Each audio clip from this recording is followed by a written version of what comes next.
दोस्तों, मैं अनिल कुमार आप सभी का स्वागत करता हूं संजीवनी क्लासेस बांसवाड़ा के ऑनलाइन यूट्यूब प्लेटफॉर्म पर।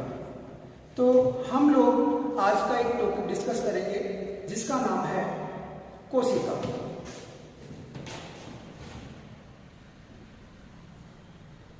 जिसका नाम है कोशिका।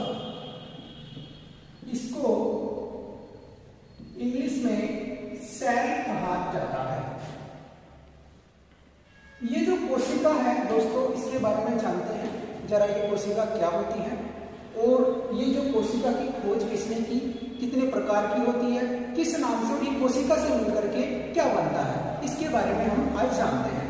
तो ये जो कोशिका है, इस कोशिका को जितने भी जीवित जीव हैं, जितने भी जीवित जीव हैं या जीव जंतु हो सकते हैं या पेड़ पौधे हो सकते हैं, जितने भी प्रकार के जीवित जीव हैं उन सभी का जो शरीर होता है वो इस कोशिका से मिलकर के बना होता है। ठीक है जी। हम इसके बारे में ये कह सकते हैं कि कोशिका जो है वो शरीर की क्रियात्मक व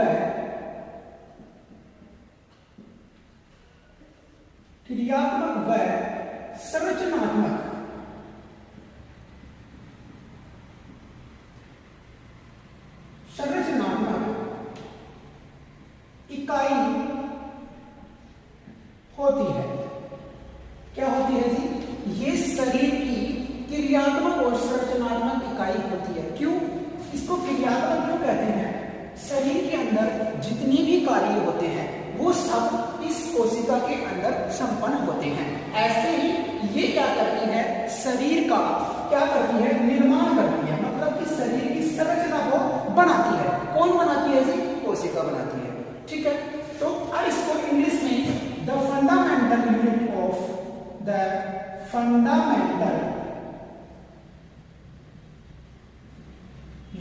ऑफ लाइफ कहते हैं। क्या कहते हैं जी? The fundamental unit of life कहते हैं। ये जो कोशिका है, इस कोशिका को सबसे पहले एक रॉबर्ट हुक नाम के एक साइंटिस्ट आए थे। रॉबर्ट हुक नाम के एक साइंटिस्ट थे जिन्होंने 1665 ईस्वी के अंदर कोशिका को देखा था और एक मृत कोशिका को पाया। किसके अंदर? मृत कोशिका को इन्होंने पादप के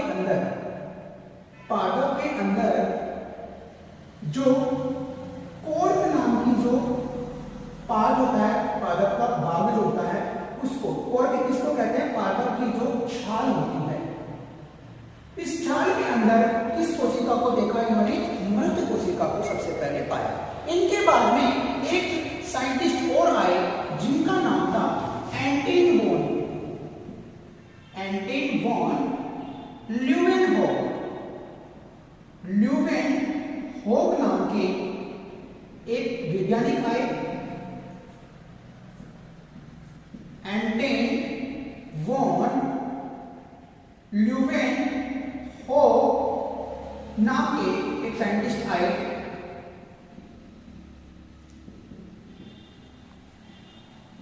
इन एंटन वॉन ल्यूवेनहोक नाम के एक साइंटिस्ट ने 1674 ईस्वी के अंदर वो ही पादप के अंदर एक जीवित कोशिका को,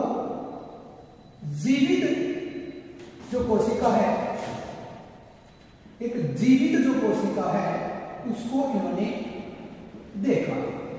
जीवित कोशिका को इन्होंने देखा। किन्होंने देखा जी? एंटन वॉन ल्यूवेनहोक नाम के साइंटिस्ट थे। रॉबर्ट हुक के बाद में ये आए। इन्होंने 1674 ईस्वी के अंदर एक पादप के अंदर ही जीवित कोशिका को पाया। ठीक है जी। अब हम जानते हैं कि ये कोशिका जो होती है, इस कोशिका की जो स्टडी होती है वो किस नाम से जानी जाती है? अगर हम इस कोशिका का अध्ययन करें या इसकी स्टडी अगर हम जाने तो इसकी स्टडी जो होती है, इसकी जो अध्ययन जो होता है वो हम साइटोलॉजी के नाम से जानते हैं। किस नाम से जी? साइटोलॉजी के नाम से जानते हैं, साइटोलॉजी के नाम से। किस नाम से? साइटोलॉजी के नाम से। अब इसमें देखो ये साइटो जो शब्द है, इसमें ये साइटो शब्द आ रहा है, ये साइटो मतलब का होता है सेल, और हमने सेल को क्या कहा था हिंदी में? कोशिका। और ये जो लॉजी शब्द जो है, ये लॉजी शब्द का मतलब होता है स्टडी। स्टडी का मतलब होता है हिंदी में इसको अध्ययन कहते हैं, और सेल का मतलब कोशिका। तो कोशिका का जो अध्ययन जिसमें किया जाता है वो किस नाम से जाना जाता है जी?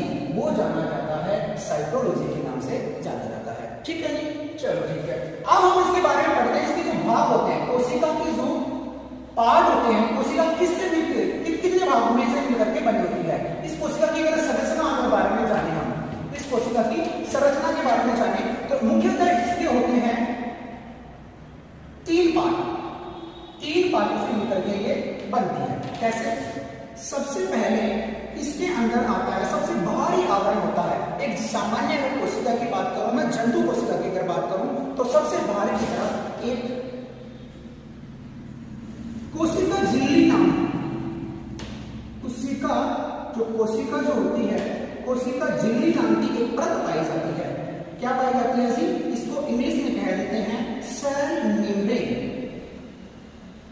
सबसे बाहर की तरफ एक आवरण पाया जाता है, एक परत पाई जाती है जिसका नाम है कोशिका झिल्ली।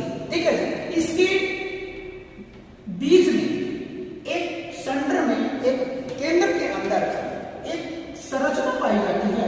उस संरचना को हम नाम देते हैं केंद्र। क्या नाम देते हैं जी? केंद्र। इसको कहते हैं न्यूक्लियस इंग्लिश के अंदर। और एक होता है इसमें कोशिका द्रव्य। क्या पाया जाता है जी? कोशिका द्रव्य नाम की कोशिका द्रव्य पाया जाता है। इसको हम इंग्लिश में साइटोप्लाज्म कहते हैं। साइटोप्लाज्म। इन तीनों भागों से मिलकर के एक कोशिका का निर्माण होता है। ठीक है जी। अभी कैसे, जरा देखो सेल्स के बारे में बात करते हैं। ये जो कोशिका है, एक इस प्रकार की एक जंतु कोशिका की मैं बात करता हूं। ठीक है जी। ये कौन सी कोशिका है? ये है जंतु कोशिका। ये एक प्रकार की कौन सी कोशिका है? जंतु कोशिका है। इसमें जो ये सबसे बाहर की तरफ जो एक लेयर है, चारों तरफ ये उपस्थित है, इस लेयर को मैं नाम देता हूं, किस नाम से जानता हूं? कोशिका झिल्ली के नाम से जानता हूं मैं। किस नाम से जानता हूं जी? ये क्या है इसकी? इस कोशिका के अंदर ये सबसे बाहर की तरफ एक परत है, इसको मैं किस नाम से जान रहा हूं? कोशिका झिल्ली के नाम से। और इसके बीच में एक ब्लैक डार्क कलर का सा आपको एक संरचना नजर आ रही है। इस संरचना के अंदर ये बीच में जो होता है, इस वाले पार्ट को तो मैं कह देता हूं न्यूक्लियोलस, जिसको बोलते हैं केंद्रिका। क्या उपस्थित होती है जी? केंद्रिका बोल देता हूं। और ये इसके अंदर बीच में एक डॉट एक तरल पदार्थ, एक तरीके से लिक्विड रूप में एक पदार्थ होता है। इस पदार्थ को मैं कहता हूं केंद्रक द्रव्य। क्या कहता हूं जी? केंद्रक का द्रव्य। इसको मैं कह सकता हूं इंग्लिश में कैरियोप्लाज्म, और ये है न्यूक्लियोलस। ठीक है जी। और ये है सेल मेम्ब्रेन। और ये बाहर की तरफ ये जो तरल भरा हुआ है, इसके बाहर की तरफ ये संरचना है, इसको मैं जानता हूं केंद्रक झिल्ली। क्या कहता हूं जी? केंद्रक झिल्ली के नाम से जानता हूं। केंद्रक झिल्ली। और इस केंद्रक के बाहर की तरफ एक गाढ़ा द्रव भरा होता है। इस द्रव को मैं नाम दे देता हूं कोशिका द्रव्य। किस नाम से जानता हूं जी? कोशिका द्रव्य, जिसको मैंने क्या कहा था? साइटोप्लाज्म कहा था। जरा देखो, अगर हम बात करें कोशिका की, तो सबसे बाहर की तरफ एक लेयर, एक परत उपस्थित होती है, जिसको मैं किस नाम से जानता हूं? कोशिका झिल्ली के नाम से, जिसमें हमने एक भाग कहा था। एक दूसरा भाग जो होता है, एक होता है केंद्रक। ये केंद्रक के बीच में जो एक संरचना दिखाई दे रही है, गहरे कलर की संरचना दिखाई दे रही है हमें, इस गहरे कलर की संरचना को हम केंद्रक कहते हैं। ये भी 3 बातों से मिलकर के बनी होती है। कैसे? एक सबसे बाहर की तरफ इसमें पाई जाती है केंद्रक झिल्ली, और इसमें भी एक तरल भरा हुआ होता है। उस तरल को मैं नाम दे देता हूं केंद्रक द्रव्य। और इसी तरीके से इसमें भी एक खाली स्थान बिल्कुल बीच के अंदर उपस्थित होता है, केंद्रिका, वो किस नाम से जानी जाती है कि केंद्रिका। तो इन तीनों पार्ट को मिलाकर के मैं किस नाम से जानता हूं, केंद्रक के नाम से जानता हूं। तो इसी तरीके से इस केंद्रक के भी कितने पार्ट होते हैं जी, 3 पार्ट होते हैं। केंद्रक जो होता है 3 पार्ट से बना होता है। कौन कौन से, तो सबसे बाहर की तरफ केंद्रक झिल्ली होती है और इसके अंदर की तरफ एक तरल भरा होता है जिसको मैंने कहा था केंद्रक द्रव्य, और जो बीच की तरफ एक खाली स्थान सा एक जगह होती है उसको मैंने किस नाम से कहा है, केंद्रिका के नाम से जाना है।